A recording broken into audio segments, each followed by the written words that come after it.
My name is Olivia Brooks, and last year my own brother tried to take everything from me.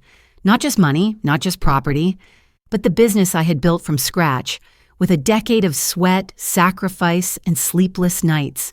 He sued me, dragged me into court, claiming that my cafes, the ones I had poured my entire life into, were actually his. And the worst part? My parents stood with him. They sat on his side of the courtroom, arms crossed, nodding at every word he said, as if I had somehow stolen his future instead of building my own. They called me selfish, ungrateful, cold-hearted. Nathan, the brother who never paid a bill in his life, played the victim while I sat there, invisible in my own story. But here's the thing. I didn't need sympathy. I didn't need anyone to pat my hand and say, "It'll be okay." I had something stronger, proof. When the judge asked me to speak, I didn't plead for understanding. I laid down contracts, receipts, emails, and a recording that would change everything. That day in court, Nathan thought he could erase me. But the truth I had carried quietly for years finally came out. And it changed everything. I wasn't born into privilege. No trust funds, no inheritances waiting in the wings. Just the kind of family where love was conditional and expectations were sky high. From as early as I can remember, my parents poured everything into Nathan. He was the golden child, the boy with potential, the one they swore would put the Brooks family name on the map. Me? I was reliable Olivia, the daughter who got good grades, stayed out of trouble, and didn't ask for much. But in my parents' eyes, I was just filler. Someone who would eventually marry, support her husband's dreams, and quietly disappear. I didn't disappear. At 22, while my friends were planning weddings or buying new cars, I was working 3 jobs and living in a tiny basement apartment that smelled perpetually of damp concrete. By day, I taught at an after-school program. By night, I waited tables at a diner off Highway 22. And on weekends, I ran tutoring sessions for kids who couldn't afford private lessons. Every dollar I made went into a single envelope labeled dream. What dream? To open a cafe. Not just a place that sold coffee, but a place that felt like home. Somewhere quiet souls like me could sit for hours, writing, reading, thinking, breathing. My parents thought it was ridiculous. "Coffee shops close all the time," my father scoffed.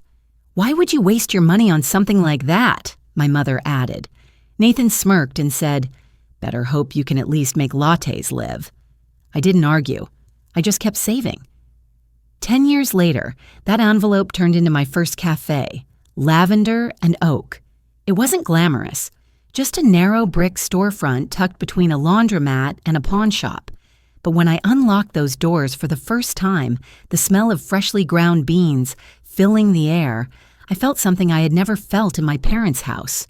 Pride. Those early months nearly broke me. I worked 16-hour days. I baked muffins at 3 a.m., brewed espresso until my hands shook, mopped floors long after midnight. I maxed out credit cards, begged suppliers for grace periods, learned to fix a leaking espresso machine with nothing but duct tape and stubbornness. But slowly, people came. A young mom who needed a break between errands, a group of college kids who turned the corner table into their study zone, an old man who ordered a black coffee every morning at 7:15 sharp. Lavender and Oak became part of their lives, and they became part of mine. Within 3 years, the cafe was profitable. Within 5, I had opened a second location. By the 8th year, we had 3 shops in Salem and a small roasting facility that supplied beans to local restaurants. It wasn't Starbucks, but it was mine, and that was enough. The first time my parents and Nathan visited one of the cafes, I thought maybe, just maybe, they would finally see me. It was a Saturday afternoon. The cafe buzzed with customers, sunlight spilling through wide windows, the air rich with the scent of cinnamon scones. I wiped my hands on my apron, nervous but hopeful, and walked them through the shop. showed them the menu board I'd hand-lettered, the art wall featuring local painters, the shelves lined with lavender and oak mugs. My mom looked around with pursed lips. "It's nice," she said finally, "but when are you going to think about starting a family? You're almost 35. My dad frowned at the espresso machine. "How much did that thing cost? Looks expensive. You really think this will last?" Nathan leaned back against the counter, smiling like a wolf. "You know, Liv, I could run a place like this. Probably expand it even faster. You really should let me help out." I laughed, though it sounded brittle in my throat. "Nathan, you don't even know how to steam milk." He shrugged. "Doesn't matter. I've got ideas. You've done the grunt work. I can take it from here." That night, after they left, I stood alone in the empty cafe, staring at the chalkboard menu still smudged from kids' fingerprints. For years, I had dreamed of that moment, my family finally stepping into something I had built, seeing me not as background but as someone who mattered. Instead, all I got was judgment, doubt, and entitlement. I told myself I shouldn't be surprised, but deep down, it hurt. I didn't know then that their visit wasn't just casual curiosity, it was reconnaissance. They weren't admiring my work. They were calculating how to take it from me. The envelope looked ordinary, white, heavy, my name printed across the front in stark black letters. But when I held it in my hands, something in my chest tightened, like my body already knew what my mind hadn't yet processed. I tore it open at my kitchen counter, the smell of last night's coffee still lingering in the air. Civil court summons. For a long moment, the words blurred. I thought maybe I was misreading it. Maybe it was some kind of mistake, but no, there it was, printed in bold. Plaintiffs, Richard Brooks and Margaret Brooks. Co-plaintiff, Nathan Brooks. Defendant, Olivia Brooks. My parents, my own brother. I sank into the nearest chair, the paper trembling in my hands. The charges: breach of informal family ownership agreement, failure to honor implied business partnership. I laughed sharp and humorless because it was so absurd. There was no agreement, no partnership, no handshake deal scribbled on a napkin. Lavender and oak was mine, always had been. But then I turned to the last page, and my laugh died.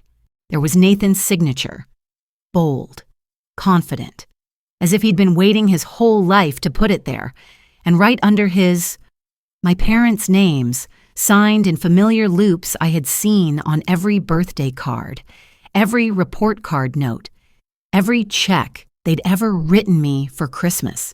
The people who had raised me, the people who were supposed to protect me. Now they were suing me, and not just for a slice of the pie, they wanted the whole bakery. The summons spelled it out.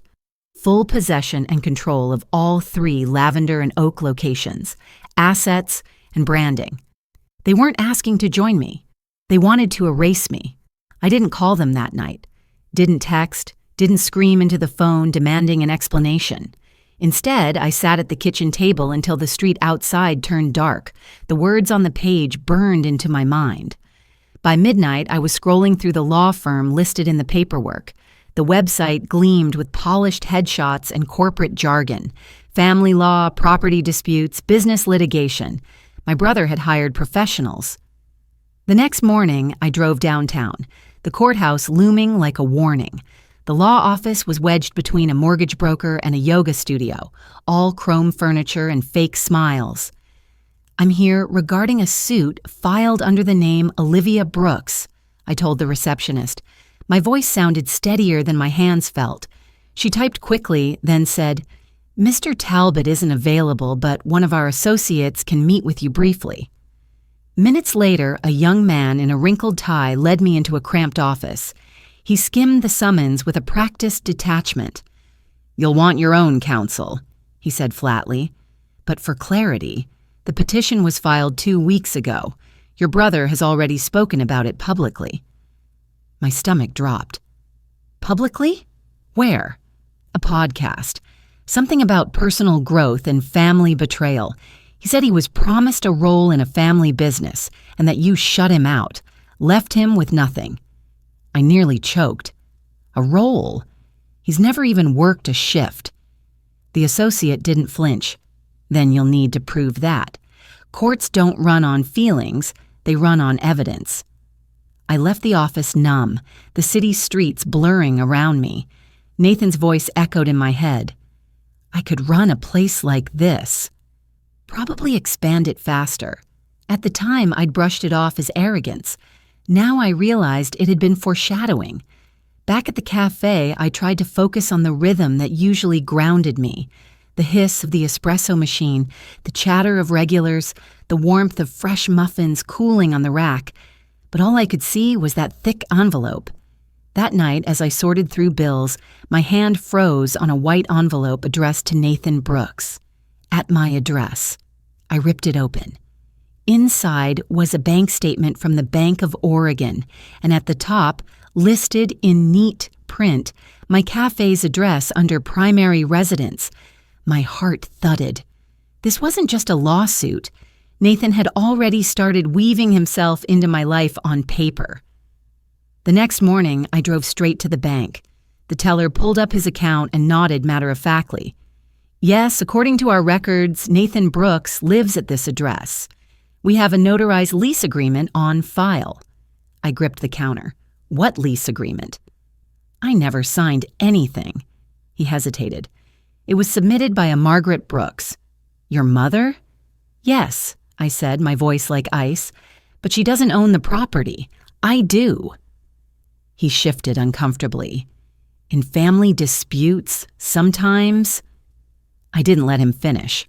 I walked out of the bank shaking, anger and disbelief swirling in my chest. My own mother had signed documents claiming Nathan lived in my business. They weren't just siding with him. They were helping him rewrite history. That night, I called the only person I trusted, Claire, my oldest friend. Her voice sharpened when I read her the charges. This isn't just petty family drama, Liv. This is strategy. They're building a narrative. You need proof. Every receipt, every contract, every piece of communication that shows Lavender and Oak is yours and yours alone. Her words steadied me. I wasn't powerless. I had records. I had paper trails. I had truth. Still, when I hung up, the silence of my apartment pressed in heavy. I pulled out the lockbox from under my bed. Inside, neatly stacked, were manila folders stuffed with a decade's worth of documents, business licenses, loan agreements, tax returns. I spread them across the kitchen table like puzzle pieces. This wasn't just paperwork, it was my life, the deed for the roasting facility. The lease contracts signed in my name alone. Invoices from suppliers addressed directly to me. Emails where Nathan thanked me for paying his debt and admitted he'd never be able to run something like your cafe. Piece by piece, I started to see the shape of my defense. But beneath it all, a deeper question pulsed. If Nathan was willing to forge a lease, what else had they changed? I thought of my grandfather's will, the inheritance Nathan had walked away with while I was told there was nothing left because of a clerical error. At the time, I'd believed it. Now I wasn't so sure. The betrayal wasn't new. It was a pattern. And for the first time in my life, I realized I would have to fight not just for my business, but for my right to exist in my own family's story. I didn't sleep that night. Every time I closed my eyes, I saw it. My brother's signature, my parents' names lined neatly beneath the word plaintiff. It wasn't just betrayal anymore. It was war, and I knew something with chilling clarity. Hurt doesn't win cases. Proof does. So the next morning, I cleared my kitchen table and dragged out the lockbox again. Inside were manila folders stuffed with a decade of my life. Mortgage papers for the roasting facility, bank loan approvals, business licenses, tax returns. One by one, I laid them out. The business license, Lavender and Oak LLC, sole owner, Olivia Brooks. The loan agreement, signed only by me with repayment records showing every check I'd written. Tax returns, filed under my name every year, showing income, expenses, employees. I stared at the stacks of paper and realized these weren't just documents. They were proof of who I was, of everything I had fought for when no one else believed in me. But I needed more than paperwork. I needed people, witnesses, the living, breathing truth. So I started knocking on doors. My first stop was my cafe manager, Lena. She'd been with me for 6 years, ever since I opened the second location. When I explained what was happening, her eyes went wide. "Nathan, running lavender and oak? That's ridiculous. He's never even stepped behind the counter." She pulled out payroll logs, timesheets, training manuals, all with my signature at the bottom. Then she added quietly, "I'll testify, whatever you need." Next, I went to the suppliers. The owner of Cascadia Coffee Roasters laughed when I asked if Nathan had ever placed an order. Sweetheart, if he had, I'd remember. That boy couldn't tell a Colombian bean from a bag of fertilizer. He printed out every invoice we'd ever exchanged my name on each one. At the bakery down the street, the owner shook her head. "You've been coming here every Thursday for 5 years to pick up pastries.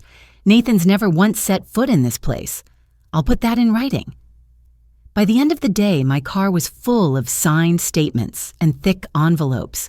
But the most important piece came from somewhere I didn't expect. At the post office, the clerk pulled up address history records. "Until last month, Nathan's name was never attached to your cafe address," she told me. "This sudden change looks suspicious." At the utility office, a manager printed records showing every account, water, electricity, internet, had been in my name alone since day one. Not once had Nathan's name appeared. Piece by piece, their lie was cracking. That evening, exhausted, I stopped by my neighbor Martha's house. She was in her 70s, sharp-eyed with a wit that could slice steel. "Of course I'll help you," she said without hesitation. "I've been living next door to you for years. Nathan doesn't live here, hasn't worked here, hasn't done a thing but show up at holidays in his shiny suits." She leaned forward, eyes narrowing.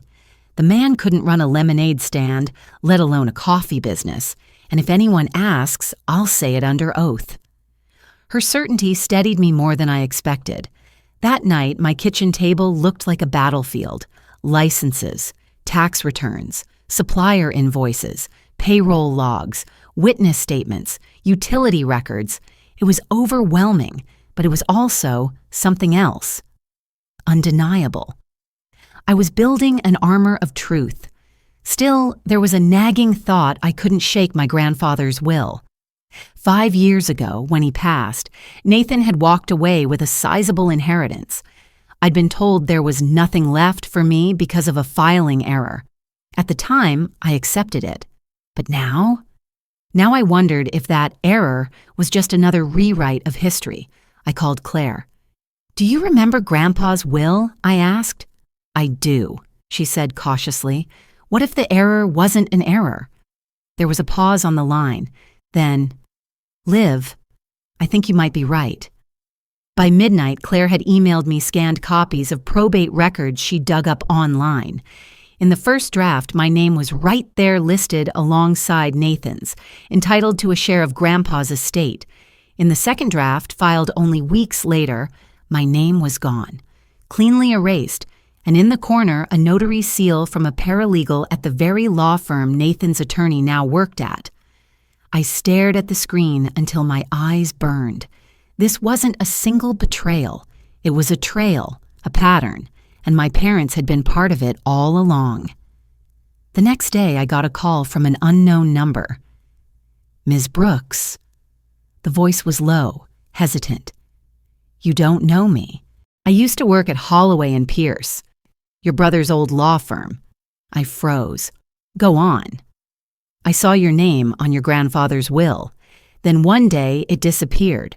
Your mother came in, met with the senior partner, and when she left, the new draft had Nathan's name instead of yours." My grip on the phone tightened. "Do you have proof?" "Yes," she said after a pause. "I made a copy before I was let go. If you want it, meet me at Mill Street Cafe tomorrow at 10. The next morning, I walked into the cafe. She was already there, mid-40s, hair pulled back, a manila envelope sitting on the table in front of her. "This is the original draft," she said, sliding it toward me. Inside were 2 versions of my grandfather's will, one with my name, one without. Same date stamp, different content. "I'll testify if I have to," she added. "I saw it happen." I thanked her so many times, she finally laughed. "Just win. That'll be thanks enough." By the end of the week, my evidence filled an entire binder. Deeds and licenses proving Lavender and Oak was mine. Utility and postal records proving Nathan had never lived or worked there. Witness statements from employees, neighbors, and suppliers. The original will draft showing my inheritance had been stolen years earlier. Emails where Nathan admitted he wasn't capable of running a business. And finally, the pièce de résistance, an old recording from my phone, Nathan's voice, clear as day, saying, "I don't care about the cafe, I just don't want her to have it." When I played it back, my hands shook, not from fear, but from certainty. For the first time since the summons arrived, I felt something steady beneath my ribs. I wasn't powerless, I wasn't voiceless, I had proof, and I was ready to take it to court. The courthouse smelled like old wood and polished stone history and judgment pressed into every corner. I arrived early, binder clutched so tight in my hands that my knuckles ached. Claire walked beside me in her navy blue suit, calm and focused. She'd taken a leave from her firm just to stand with me through this. "Remember," she whispered as we climbed the wide staircase, "keep your answers clear. Don't let them provoke you. The truth is on your side." The truth. Funny how something so steady could still feel so fragile when you were about to speak it out loud. Outside courtroom 3B, I saw them. My parents sat stiffly on a wooden bench, dressed as if for Sunday service. My mother wore her pearl earrings, her lips pressed into a thin line. My father kept his gaze forward, jaw tight, hands folded. And Nathan, my brother, leaned casually against the wall in a tailored gray suit, hair slicked back, holding a leather briefcase like he'd been born for this role. He didn't even look nervous. When his eyes met mine, he smiled that practiced, empty smile I'd seen him use on strangers, as if to say, "This is already mine." The bailiff called our case, Brooks versus Brooks. The words cut deeper than I expected. Inside, the courtroom felt colder than the hallway. The judge, a tall man with silver hair, adjusted his glasses and glanced at the docket. Plaintiffs are seeking possession of business property known as Lavender and Oak, currently operated by the defendant Olivia Brooks, he said. The claim cites breach of implied family partnership and fraudulent exclusion. Fraudulent. That word burned. Nathan's attorney, Talbot, rose first. His voice was smooth, rehearsed. "Your Honor, my clients merely seek justice in a matter of family trust. Mr. Nathan Brooks was promised a role in Lavender and Oak, promised stability during a difficult time. Instead, he was denied, excluded, and left without support. This case is not about greed, but about fairness honoring the original promise." Promise. There had never been a promise. Then Nathan himself took the stand. "My sister and I were close," he began, his tone soft, his eyes glassy with fake emotion. "When I lost my job last year, she told me I could come work with her, that this business was something we would share. But when I showed up, she shut the door in my face. I slept in my car that night, wondering what I had done wrong." He paused, letting the silence stretch. I could almost hear the invisible jury he was playing to, though this was a bench trial. "This isn't about money," he added, lowering his voice. "It's about family." I felt Claire's hand brush mine under the table. "Don't react," her eyes said. "Not yet." When it was my turn, I walked to the stand, my legs heavier than stone. Claire guided me gently. "Ms. Brooks, can you tell the court how Lavender and Oak was founded?" So I told them. About the basement apartment, the 3 jobs, the envelope labeled Dream, the first cafe, narrow and modest, but alive with possibility. I told them about the 16-hour days, the debts I paid down penny by penny, the customers who had become family. "Was your brother involved in this process?" Claire asked. "No," I said, voice steady. "Not once." She nodded and handed the judge the first exhibit, my business license. Sole owner, Olivia Brooks. Then came the tax returns, the payroll records, the supplier invoices. One by one, they stacked up on the judge's desk, each piece of paper a stone in the wall I was building around the truth. Talbot tried to poke holes. "Ms. Brooks, isn't it true you've had disagreements with your brother in the past?" "Yes," I answered plainly, "like most siblings." "And isn't it true you could have allowed him to join the business regardless of legal ownership?" "I could have," I admitted, "but I didn't, and I never promised I would." Simple, honest, unshakable. Then Claire brought out the heavier weapons. First, the utility records, proof that every account had always been in my name. Then the post office statements Nathan's name had only been attached to my address in the last month. Next, the witness statements. Lena, my manager, testified that Nathan had never once worked a shift. The supplier explained that every invoice had gone through me alone. Even Martha, my neighbor, took the stand. "If Nathan lived there," she said bluntly, "I'd have seen him. The boy couldn't tell a coffee bean from a marble." The courtroom chuckled, but the judge didn't. He just kept making notes. Finally, Claire handed him the manila envelope, the original drafts of my grandfather's will. "Your Honor," she said, her voice clear, "here we have two versions of the same will, executed on the same date. One includes my client as a beneficiary. The other removes her entirely and replaces her brother, Nathan Brooks." Talbot objected, calling it irrelevant. The judge overruled. We called the former paralegal who had given me the envelope. She testified calmly, describing how my mother had visited the law office, how the draft had changed afterward. For the first time, I saw my mother shift in her seat. But Claire wasn't done. She placed a small recorder on the evidence table. "Your Honor, this is an audio recording made during a private conversation between the defendant and co-plaintiff, Nathan Brooks."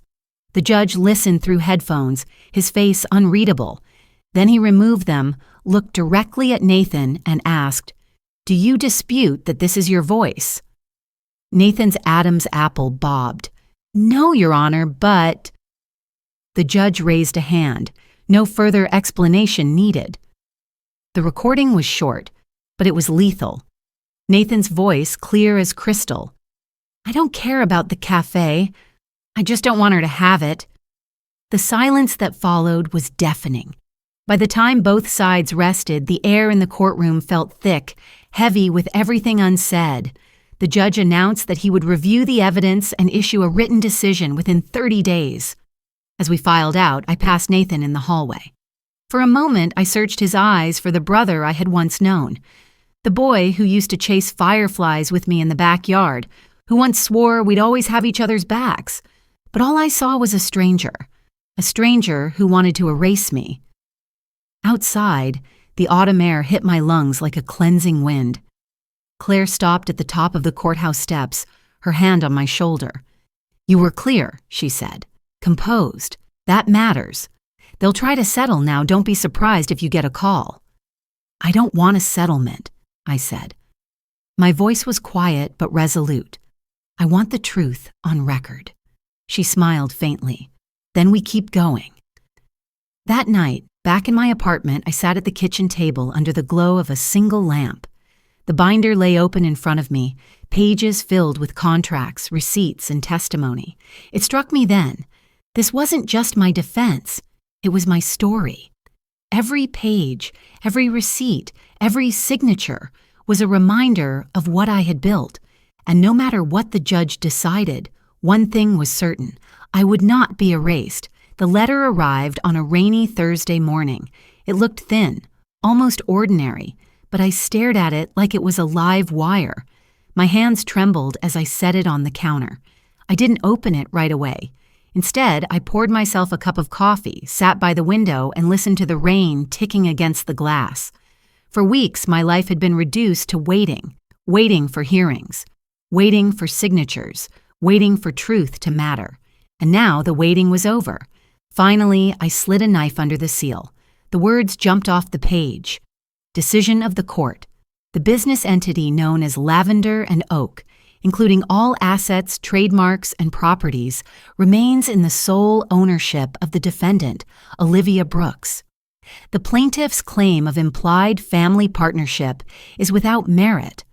The court further finds evidence of intentional misrepresentation in the plaintiff's filings and refers the matter to the district attorney for review. I read it once, twice, a third time, until the letters blurred into nothing but shapes. Then I exhaled a breath I didn't know I'd been holding for months. I had won, not a partial win, not a technicality, a full, resounding decision. The business was mine, legally, permanently, unquestionably. My throat tightened. I wasn't crying, not yet. It was something different, a release of pressure that had been pressing against my chest for too long. I pressed the paper flat against the table and whispered, "It's over." Claire arrived an hour later, rain dripping from her umbrella. She didn't even take off her coat before I handed her the letter. Her eyes scanned it quickly. Then she looked up, a slow grin spreading across her face. "Not just a win," she said. "This is a statement. The judge didn't just deny their claim, he called them out." Her words settled into me like warmth after a long winter. The referral to the district attorney meant Nathan and possibly my parents could face consequences beyond losing the case. Fraud, forgery, perjury. But I didn't feel triumphant. I just felt tired. I nodded. "It's done." That afternoon, my phone rang. Caller ID, Mom. I hesitated before answering. Part of me wanted to let it go to voicemail, but some part of me still craved to hear her voice. "Hello?" Her tone was cold, clipped. "Well, you got what you wanted." I closed my eyes. What I wanted was the truth. What I wanted was to stop you from lying about me in court. She sighed sharply into the phone. "Family should come before property." I swallowed hard. Family should come before fraud. There was silence on the other end. Then the line went dead. I stared at the phone, my chest hollow. I shouldn't have expected more, but still, it hurt. 2 days later, I ran into Nathan at the grocery store. He was loading bags into the back of a rental car, his polished suit replaced by jeans and a jacket that didn't quite fit. For a second, he looked almost like the boy I grew up with windblown hair, a smirk tugging at his mouth. Then he saw me, and the smirk vanished. "You could have let it go," he said. I met his gaze evenly. "You could have not tried to steal from me." His jaw worked, but no words came. He shut the trunk, slid into the driver's seat, and drove away without another look. I stood there in the drizzle, watching his taillights fade, and felt something shift inside me. Whatever we'd once had as siblings, it was gone. The weeks that followed felt strange, like learning to walk in a world that had tilted. At the cafes, employees cheered quietly when they heard the news. "We were so worried," Lena confessed one morning as she handed me the day's sales report. "But we knew you'd win." Customers left notes on napkins. "We're glad you're still here." Neighbors dropped by with casseroles, jars of jam, fresh loaves of bread. Their kindness filled the silence my family had left behind. I fixed the broken light in the roasting facility, painted over scuff marks on the walls, ran my hands across the counters like they were sacred. It wasn't just a business anymore. It was a symbol of survival. But victory came with an ache that no ruling could erase. Some nights I found myself staring at old photo albums, flipping through Christmas mornings and summer cookouts where Nathan and I laughed like nothing could ever break us. Those memories felt like they belonged to someone else's family now. Winning meant keeping my business, but it also meant losing them. One evening, Martha stopped by. She stood with me at the edge of the roasting floor, watching the beans tumble in the giant drum, filling the air with rich, earthy fragrance. "You fought for this," she said simply. "It shows." I nodded, swallowing the lump in my throat. "I don't know if it was worth losing my family," I admitted. She gave me a long, steady look. "Maybe you didn't lose them. Maybe they lost you." Her words settled into me like an anchor, pulling me back from the storm. I keep all the court papers in a binder now, not as a trophy, but as a record. Proof that when the people I trusted most tried to erase me, I stood my ground. And maybe one day when someone else finds themselves sitting at a kitchen table with a thick envelope and a heart racing with fear, I can hand them that binder and say, "Here, this might help." Because this story isn't just about coffee shops or contracts. It's about refusing to let anyone, even family, decide you don't matter. It's about dignity, self-respect, and the quiet strength it takes to keep what you've built when the world pushes back. That night, I sat alone in the cafe after closing. The lights dimmed, the air still fragrant with espresso and cinnamon. For the first time in months, I wasn't thinking about court dates, depositions, or witness lists. I was just home. I ran my hand along the counter, felt the familiar smoothness of wood polished by years of use, and smiled. They had tried to take it all from me, but I was still here, and lavender and oak was still mine. Winning didn't feel the way I thought it would. There was no confetti, no champagne cork popping in celebration. No one paraded me through the streets of Salem shouting, "Justice was served." The morning after the verdict, I still woke up in my small apartment. I still brewed coffee in the chipped French press I'd had for years. I still tied on my apron and walked into lavender and oak like any other day, except the air felt lighter, like the walls themselves had exhaled. The lawsuit was over. The business was safe. On paper, I had won everything. But life doesn't measure victories in paperwork, because behind the quiet relief was an ache I couldn't shake, the ache of knowing my family was gone, not by death, but by choice. In the weeks after the ruling, the silence from my parents grew into a wall. Mom stopped calling entirely. Dad sent one short text, "Take care of yourself." I didn't know if it was meant as kindness or a final goodbye. Nathan disappeared from Salem within a month. Someone at the bank mentioned he'd sold his car and moved south. No forwarding address, no explanation, just gone. At first, the silence was a relief. No more lawyer letters shoved under my door, no more fabricated agreements or forged leases. But quiet has a way of amplifying the noise inside your own head. I'd catch myself remembering Christmas mornings, when Nathan and I would race to see who could tear open their presents faster, or summer evenings when Dad grilled burgers while Mom brought out peach pie, the crust golden and warm. Those memories felt like postcards from a family that no longer existed, so I threw myself into work. The business didn't care about betrayal. The espresso machine still needed descaling. The payroll still needed to be filed. The muffins still needed to be baked at 4 a.m. Work kept me moving when grief threatened to freeze me in place. Martha came by often, her sharp eyes missing nothing. Sometimes she brought cookies. Sometimes she just sat across from me on the porch, sipping tea in silence. Her presence reminded me that not all family is blood. One chilly evening, as the sun bled orange across the lavender fields near my roasting facility, Martha said, "You know, sometimes winning means losing too." I didn't answer right away, but I knew what she meant. I had kept my business, but I had lost the people I once thought I couldn't live without. In late November, a letter arrived from my cousin Emily. "Olivia," it read, "I'm hosting Christmas dinner this year. I know things are strained, but you're welcome. No pressure. Just think about it." I folded the letter 3 times, pressed it flat again, read it a dozen more. Part of me longed to go to sit at a table where laughter replaced silence, to prove I hadn't vanished into bitterness. But another part knew I wasn't ready. In the end, I sent her a thank you card and declined, not out of anger, just out of self-preservation. Some wounds need more time before you can sit across the table from the people who gave them to you. Winter came early.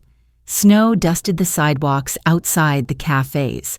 Customers shuffled in bundled coats, cheeks pink, ordering peppermint mochas that fogged up the windows. The business thrived. My employees laughed as they decorated trees in each shop. We hosted toy drives, served free coffee to first responders, and filled jars with donations for families in need. For the first time in years, I didn't just feel like I was running a business. I felt like I was part of something bigger, a community. And slowly, that community began to stitch together the holes my family had torn in me. One afternoon in February, I was at the hardware store buying lumber to repair a broken counter when I saw him. Nathan. His hair was longer, his tailored suit replaced by a worn jacket. He looked smaller somehow, as if the arrogance had been stripped away. We locked eyes across the aisle. For a moment, neither of us moved. Then he walked over. "I heard about the DA," he said. "They dropped it. No charges." I nodded. I figured. He shifted, hands stuffed into his jacket pockets. "I didn't think it would go that far. Mom pushed harder than I did." I almost laughed, not because it was funny, but because it was so far from the truth I had lived. But I didn't argue. "You could have stopped it," I said quietly. "But you didn't." He looked down at his shoes. "Yeah, I know." Then he turned and walked away. I didn't watch him go. I just turned back to the lumber aisle, picked up what I needed, and carried on. Because sometimes closure isn't a hug or an apology. Sometimes it's simply knowing you survived what they did to you. By spring, I started hosting small gatherings at the roasting facility. Friends, neighbors, regular customers, we'd sit around the fire pit, share food, tell stories. It wasn't the family I was born into, but it was a family all the same, a chosen one. One night, as laughter drifted into the cool air, I realized something. I hadn't just saved my business. I had saved myself. The binder of court documents still sits in my office cabinet. Not as a trophy, not as a reminder of pain, but as proof. Proof that when everything you've built is threatened, you can fight back. Proof that even when the people closest to you turn against you, you can still stand tall. And proof that sometimes healing isn't about going back to how things were. It's about finding peace in how things are now. On the first warm night of May, I closed the cafe late and stepped outside with a cup of chamomile tea. The street was quiet, the windows glowing softly with the reflection of string lights inside. I breathed in deeply, the air rich with roasted beans and blooming lilacs. For the first time in a long time, I wasn't thinking about courtrooms, lawyers, or betrayal. I was just here, present, whole. I had lost some things I could never get back, but I had kept the one thing no one could take from me: my home, my business, myself. And in the quiet, I finally understood. You don't need permission to protect what's yours. You don't need everyone to understand your choices. What matters is knowing you stood your ground with honesty, courage, and dignity. This wasn't just a story about coffee shops or lawsuits. It was a story about survival, about respect, about choosing not to let anyone, even family, write your story for you. And sitting there, under the soft glow of the cafe lights, I whispered the words I should have told myself from the very beginning. I was always enough, and I always will be.